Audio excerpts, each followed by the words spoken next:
옆에 계신 분 한번 인사할까요? 메리 크리스마스. 예, 복된 성탄입니다 이제. 예. 예. 예전에 두 돌 조금 지난 조카를 보러 간 적이 있었어요. 삼촌이 와서 신나게 막 재미있게 이렇게 노는데, 숨바꼭질도 하고 노는데, 이 아이가 이제 숨는다고 숨어요. 근데 어떻게 숨냐면 벽에, 어디 숨는 게 아니라 벽에 그냥 머리를 숨기고, 구석에 가서 벽에 머리를 숨기고 자기 눈을 이렇게 가리고 뒤돌아서서 엉덩이만 치켜들고 숨은 거죠. 예. 어떤 모습인지 상상이 되시죠? 예. 자기가 안 보이니까 남도 안 보이는 줄 알고 그렇게 숨는 겁니다. 참 귀여운 아이의 모습인데, 때로는 우리도 그런 아이의 모습일 때가 있습니다. 죄를 짓고서 하나님을 피해요. 숨어요. 그런데 그 모습이 하나님 보실 때는 우스꽝스러운 모습으로 숨는 아이의 모습과도 같은 거죠. 왜냐하면 하나님 앞에서는 그 어디에도 숨을 곳이 없기 때문입니다. 죄를 짓고 숨는다는 거예요. 이 세상에 죄가 들어오기 전에는 인간과 하나님은 깊은 교제 속에서 아주 행복한 복된 삶을 살았습니다. 하나님이 부르시면 언제든지 대답하고, 언제든지 인간이 찾으면 하나님은 응답해 주시면서 교제하고, 늘 하나님과 동행하는 복된 그런 삶이었습니다. 그러나 하나님이 금하신 선악과를 먹는 순간부터, 불순종한 그 순간부터 인간은 하나님이 불편해져서 하나님을 피하게 된 겁니다. 우리도 그렇죠. 여러분, 은혜가 충만하면 얼굴만 봐도 알아요. 은혜 충만하시고 성령 충만하신 분들은 얼굴이 환합니다. 그냥 보면 알아요. 하나님의 말씀이 정말 달고요, 기도를 해도 시간이 가는 줄을 모릅니다. 그러나 죄를 지으면, 일단 죄를 짓게 되면 얼굴부터 어두워지고 수심에 가득하게 되고요, 하나님의 말씀을 들어도 들어오지를 않습니다. 기도를 해도 그 기도하는 시간이 답답해지는 거고, 그러다 보니 기도를 점점 안 하게 되는 것입니다. 여러분, 이것이 바로 죄가 가진 특성입니다. 특성이에요. 그냥 하나님과 멀어지게 만드는 거죠. 멀어지게 만드는 거. 만약 여러분 중에도 지금 점점 하나님과의 관계가 멀어진 분이 계시다면, 멀어지고 있는 분들이 계시다면, 이유는 하나예요. 뭐 바빠서 그렇습니다. 뭐 지금 신경을 쓸 경황이 없습니다. 상황이 이렇고 저렇고 많은 말씀들을 하실 수 있겠지만, 결론은 해결되지 않는 죄 때문이라는 것을 여러분 기억할 필요가 있습니다. 이 죄가 해결돼야 회복할 수 있는 겁니다. 다른 방법은 없어요. 오늘 본문도 보면 지난 시간에 선악을 알게 하는 나무의 열매를 따먹은 이야기를 살펴봤어요. 그래서 이제 오늘 본문을 보면 아담과 그의 아내가 하나님의 얼굴을 피해서 나무 사이에 숨었다라고 말씀을 시작하고 있습니다. 여러분, 사람이 왜 숨어요? 사기꾼이 왜 자신의 정체를 숨깁니까? 떳떳하면 숨기지 않아요. 여러분, 목사를 왜 피하세요? 저를 왜 피하십니까? 여러분과 식사를 하러 가면 제 앞에 옆에는 아무도 안 앉으세요. 저한테 무슨 냄새가 나는지 막 이렇게 마음이 상하려고 하더라고요. 네. 이거 좀 다른 이야기죠. 네. 다른 이야기긴 한데, 그런데 어떤 분들은 보면 목사를 보면 부끄러워서 뭔가 그래서 피하는 분들이 계십니다. 또 교회 와서 성도들끼리 잘 교제하고 웃으며 뭐 같이 예배드리고 그래야 되는데 성도를 피하는 분들도 있어요. 왜 교회 와서 사람을 피합니까? 자녀들이 부모를 사랑으로 대하지 않고 왜 부모를 피합니까? 피하는 건 뭔가 문제가 있다는 거예요. 관계에 문제가 생겼다는 겁니다. 부끄러움이 생기고 두려움이 생긴 겁니다. 아담과 하와도 죄를 지으니까 하나님이 이전과 달라요. 부담이 된 거예요. 하나님과 이 좋은 관계가 죄 때문에 깨진 겁니다. 그럼 여러분, 숨는다고 해결이 됩니까? 숨어도 하나님 다 보시는데. 그럼 죄를 지어서 하나님 보기에 부담된다고 숨으면 해결될 수 있는 방법이 더 없어지는 거예요. 그러면 관계가 더 멀어지는 거니까요. 죄의 문제를 해결할 수 있는 유일한 방법은 숨기거나 숨는 것이 아니라, 그 죄를 어두운 곳으로 밀어넣는 것이 아니라 하나님 앞에서 그 밝은 빛 가운데로 드러내놓고 회개하는 것임을 여러분 믿으시길 바랍니다. 여러분, 그 죄를 지었다고 절대로 하나님 피하지 마십시오. 죄를 지어서 지난 시간 동안에 기도도 별로 못하고 기도도 별로 못했다고 피하지 마세요. 아무리 힘들어도 여러분 숨지 마세요. 하나님은 이 집 나간 탕자의 아버지처럼 아무리 큰 죄를 지었다고 할지라도 언제나 그 자리에서 우리를 기다리고 계신다라는 이런 믿음을 가지고 하나님 앞에 우리가 나아가기만 하면 모든 죄와 모든 수치가 사라지고 두려움이 기쁨으로 바뀌고 하나님이 주시는 놀라운 복을 누릴 수 있다는 이 사실을 믿게 되시기를 간절히 소망합니다. 하나님은 숨어있는 아담을 부르세요. 아담아, 내가 어디 있느냐 부르십니다. 하나님은 다 알고 계세요. 일부러 부르시는 거예요. 왜 부르십니까? 왜 부르는 거예요? 아직은 하나님은 하나님 입장에서는 대화를 하고 싶으시다는 거예요. 이 말은 뭐예요? 죄를 지었지만 아직은 이 하나님과 인간과의 관계가 끝나지 않았다는 거예요. 하나님께는 뭔가 해결할 수 있는 방법이 있다는 겁니다. 대화를 원하시는 겁니다. 여러분, 관계가 끝나면 어떻게 됩니까? 문자로 카톡으로 보내서 너 이렇게 잘못했으니까 다시는 연락하지 마. 네, 이렇게 문자 보냅니까? 아니에요. 관계가 진짜 끝나면 아예 지워버리면 돼요. 그렇죠? 진짜 끝나면 지워버리면 됩니다. 연락 안 하면 돼요. 네? 다시는 연락하지 마라고 문자 보내는 것도 아직은 미련이 남아있다는 거예요. 아직은 대화하고 싶다는 겁니다. 하나님도 마찬가지입니다. 아직은 끝나지 않았어요. 그래서 아담이 대답합니다. 10절을 한번 읽어볼까요? 10절 시작. 이르되 내가 동산에서 하나님의 소리를 듣고 내가 벗었으므로 두려워하여 숨었나이다. 아멘.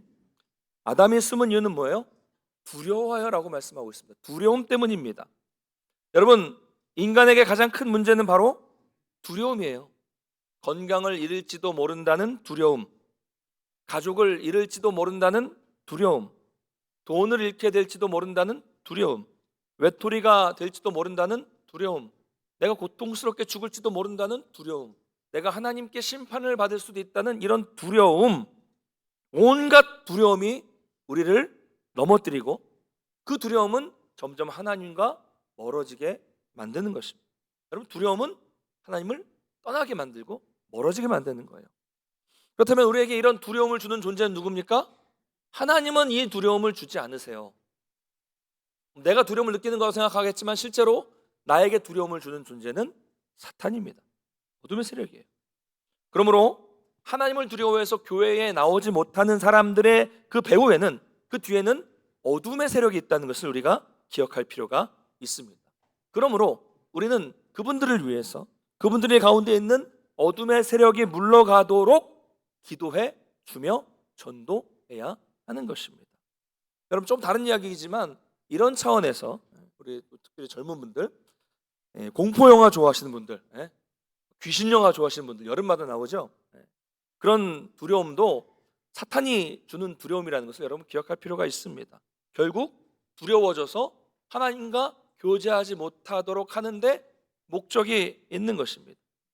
거기서 재미를 느낀다고 해도 여러분 굳이 뭐 그런 거 보지 마십시오. 저는 무서워서 아예 안 봐요. 포스터도 안 봐요. 광고도 안 봐요. 왜 그렇습니까? 이게요, 나중에 그때는 재밌어요.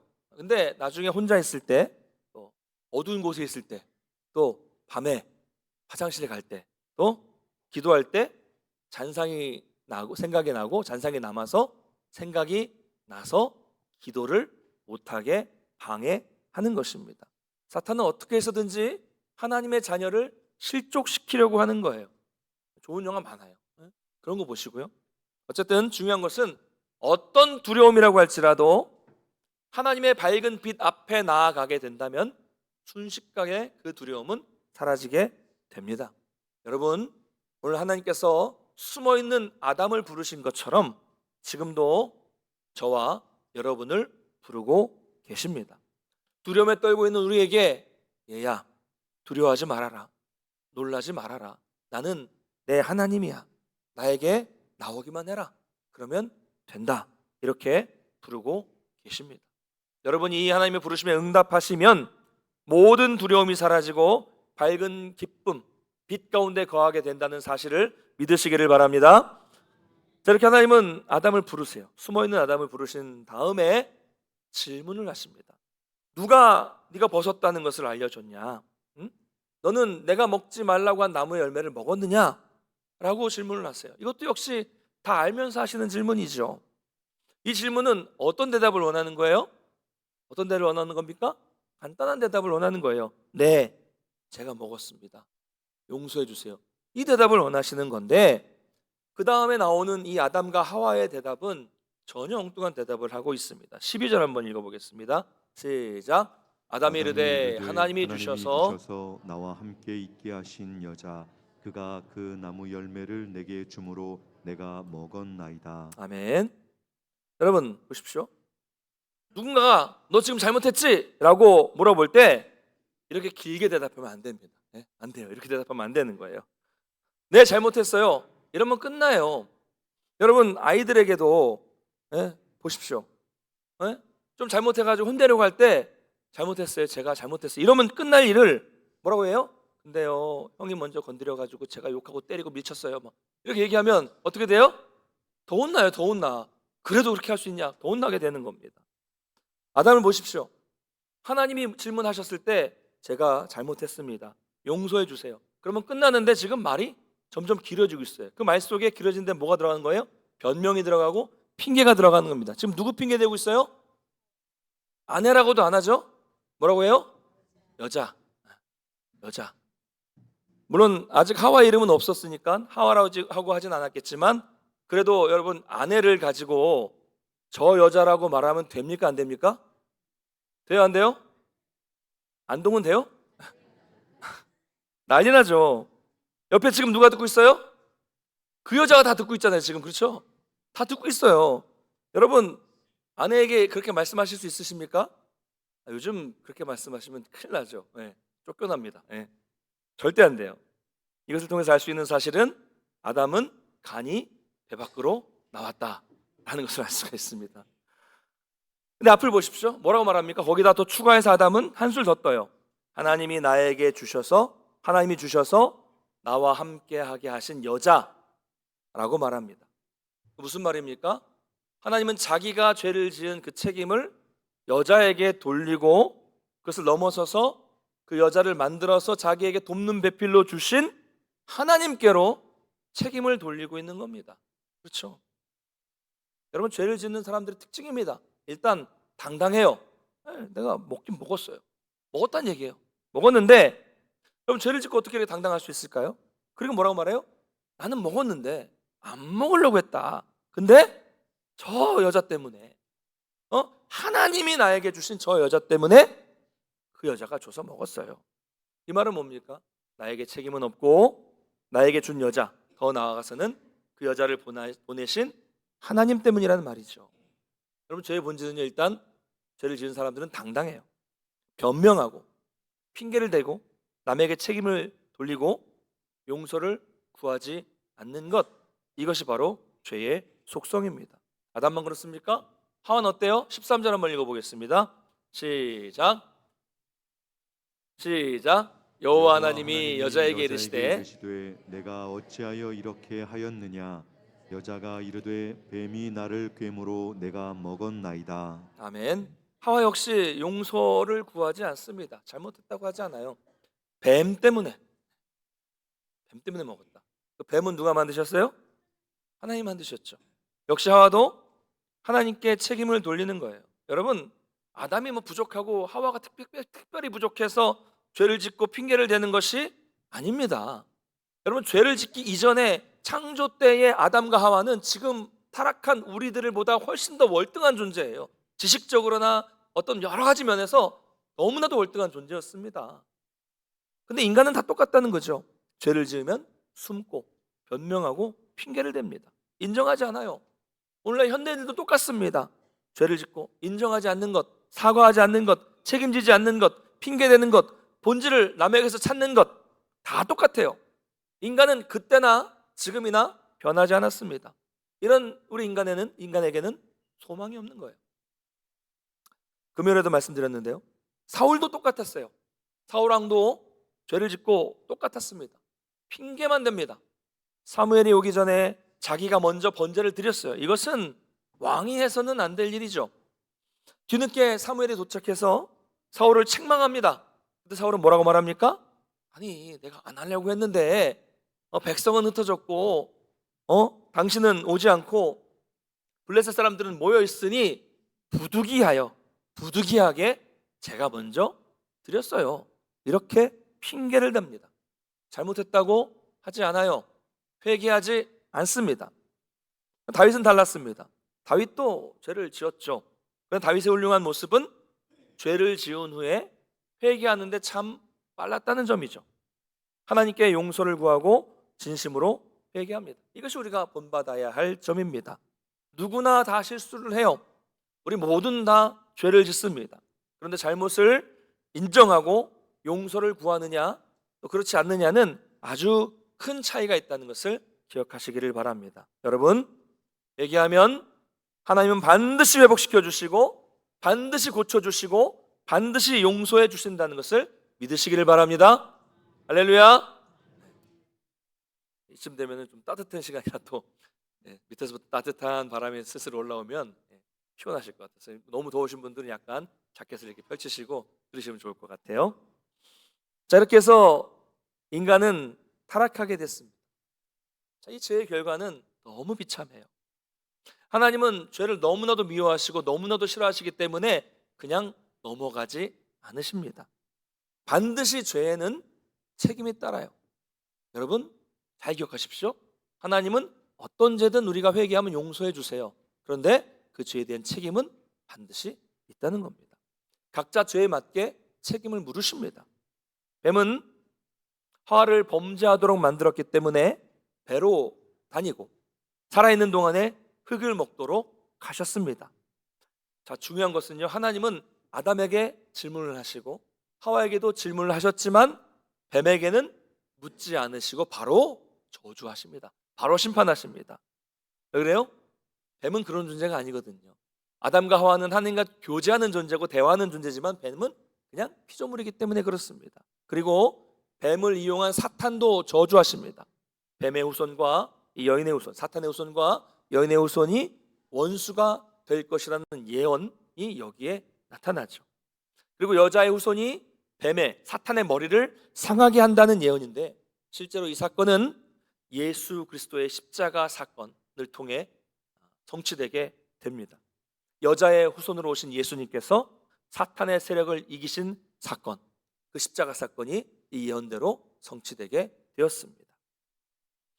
하나님은 죄를 지은 하와에게도 말씀하십니다. 근데 뱀을 저주하신 것처럼 저주하시지는 않으세요. 단지 죄로 인해 당해야 될 고통을 말씀해 주십니다. 두 가지입니다. 하나는 임신에서 해산하는 고통이 생긴다는 것과 두 번째는 남편이 아내를 다스리게 된다는 이야기입니다. 자, 이 말씀을 통해서 원래 인간에게는 해산하는 고통이 없었다는 것을 알 수가 있어요. 원래 하나님께서 인간들을 만드시고 뭐라고 말씀하셨습니까? 생육하고 번성하고 땅에 충만하라라고 말씀하셨어요. 그러므로 생육과 번성은 고통이 아니었습니다. 즐거움이고 기쁨이었는데 죄로 인해 이 기쁨이 고통과 상처로 바뀌게 된 겁니다. 죄는 심각해요. 자, 두 번째, 여자는 죄로 인해 남편으로부터 다스림을 받게 되었다라고 말씀하고 있습니다. 원래 전에 말씀드린 대로 남자와 여자는 평등한 존재예요. 평등하게 창조되었습니다. 물론 그 가운데 질서는 있죠. 그런데 단순히 이것이 질서로서가 아니라 남자들이 주인으로, 또 때로는 폭군으로, 때로는 군림하는 자로 서서 여자들에게 큰 어려움을 주게 되었다는 겁니다. 여러분, 역사적으로 보면 여성들이 이런 남성들로부터 많은 괴롭힘을 당해 왔습니다. 바로 이것이 죄로부터 나온 죄의 결과라는 것이죠. 죄라는 것은 이렇게 무서운 것입니다. 하나님은 아담에게도 말씀하십니다. 아담에게는 구체적인 책임을 물으십니다. 하나님은 특별히 뭐라고 말씀하시냐면 네가 너의 아내의 말을 듣고 선악과를 먹은 것. 이게 무슨 말이에요? 내 말을 듣지 않고 이 선악을 알게 한 나무를 먹는 날은 네가 반드시 죽는다라는 내 말을 듣지 않고 너의 아내의 말을 듣고 선악과를 먹은 것에 대한 책임을 물으시는 거예요. 왜냐하면 남자가 가정의 책임자이기 때문입니다. 아담은 하나님의 말씀을 따르지 않고 여자의 아내의 말을 따랐습니다. 그 결과 남자의 죄로부터 땅이 저주를 받게 됩니다. 자연이 저주를 받게 되는 거예요. 원래 땅은 풍성한 곳이었습니다. 지진도 없고 재해도 없었던 곳인데 죄로 인해 이 자연계가, 이 땅이 뒤틀려져 버린 거예요. 또한 남자는 땀을 흘려야만 하는 저주를 받았습니다. 원래 노동은 하나님이 주신 복이었어요. 이를 통해 기쁨을 누리고 이를 통해 즐거움을 얻을 수 있었습니다. 에덴 동산 안에서는 그렇게 큰 노력, 큰 노동을 하지 않아도 풍성한 것들이 많아서 마음껏 먹을 수 있었어요. 그러나 죄로 인해 이제 남자는 땀을 온통 흘려야 되는 그런 존재가 되었고, 노동은 기쁨이 아니라 고생과 수고로 바뀌어 버린 것입니다. 이 모든 것이 죄의 결과예요. 죄로 인해 하나님이 창조하신 아름다운 세상이 완전히 뒤틀려 버렸고요. 죄 때문에 하나님 보시기에 좋았던 이 자연이 오염되고 훼손되어서 지금 우리에게까지도 이렇게 훼손되어 버린 것입니다. 죄는 이렇듯 모든 관계를 파괴하는 그런 무서운 것이라는 것입니다. 그런데 여러분, 이 저주보다 더 큰 고통이 인간에게 임했어요. 하나님은 이 선악을 알게 한 나무를 먹는 날은 네가 반드시 죽으리라, 죽는다라고 말씀하셨습니다. 그런데 보세요, 하와가 선악과를 먹고 죽었어요, 안 죽었어요? 안 죽었어요. 자, 아담이 먼저 선악과를 먹었습니까? 하와가 먼저 먹었습니까? 아담이에요? 하와가 먼저 먹고 아담에게 줬죠. 자, 아담이 왜 먹었을까요? 제 생각입니다. 하와가 먼저 먹었는데 안 죽네. 그렇죠? 먹은 거예요. 먹고 나니까 안 죽네. 어라? 이렇게 되는 겁니다. 안 죽었어요. 사람이 그렇습니다. 그래서 우리가 죄를 짓는 거예요. 성경은 죄의 삭은 사망이다 라고 말씀하고 있는데, 내가 죄를 지었는데 안 죽어요.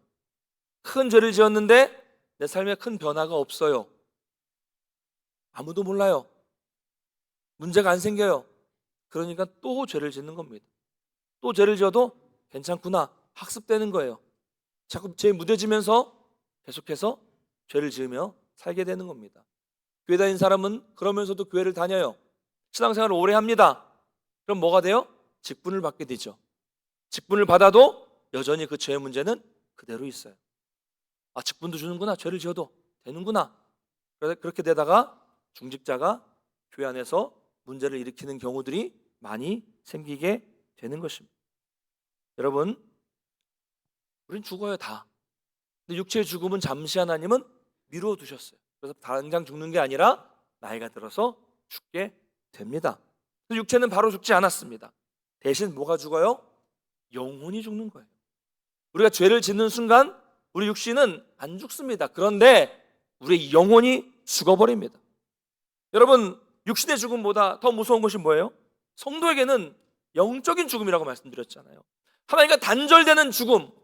내가 기도를 해도 하나님이 침묵하시고 하나님이 꿈쩍 않고 계시는 이런 영적인 죽음이 우리 성도에게는 제일 무섭습니다. 그래서 하나님은 아담과 하와를 이 에덴 동산으로부터 쫓아내셨고, 그 이후로 하나님과의 관계가 완전히 단절됨으로써 인간으로서는 하나님께로 나아갈 수 있는 길이 완전히 막혀버렸습니다. 완전한 단절, 완전한 영적 죽음. 이것이 가장 비참한 영적 죽음입니다. 그 전까지는 에덴 동산을 마음껏 뛰놀면서 하나님과 늘 교제하고 대화하는 삶을 살다가 이제는 하나님께로 갈 수 있는, 대화할 수 있는 방법이 단절되고 막혀버렸어요.